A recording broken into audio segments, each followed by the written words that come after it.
പൊതുവേദിയിലേക്ക് സ്വാഗതം. ദേവസ്വം ബോർഡ് പമ്പയിൽ സംഘടിപ്പിച്ച ആഗോള അയ്യപ്പ സംഗമത്തിന് പിന്നാലെ പന്തളത്ത് ശബരിമല കർമ്മസമിതി സംഘടിപ്പിക്കുന്ന ശബരിമല സംരക്ഷണ സംഗമവും പുരോഗമിക്കുകയാണ്. അവിടെ നിന്നുള്ള വിവരങ്ങൾ വാർത്തകളിൽ നിറയുകയാണ്.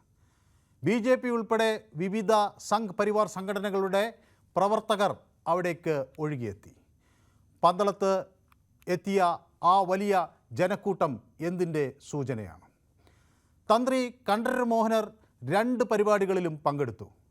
പമ്പയിൽ നടത്തിയ അയ്യപ്പ സംഗമത്തിന് ബദലല്ല ശബരിമല സംഗമം എന്ന് സ്വാഗത സംഘ ചെയർമാൻ വത്സൻ തില്ലങ്കേരി പറയുന്നു. വിശ്വാസികളുടെയും ആത്മീയാചാര്യന്മാരുടെയും സന്യാസ ശ്രേഷ്ഠന്മാരുടെയും ആവശ്യം പരിഗണിച്ചാണ് പന്തളത്ത് പരിപാടി നടത്തിയത്. ശബരിമലയുടെ വികസനവും സുരക്ഷയും സംബന്ധിച്ച നിർദ്ദേശങ്ങൾ കേന്ദ്ര സംസ്ഥാന സർക്കാരുകൾക്ക് കൈമാറുമെന്നും സംഘാടകർ പറയുന്നു.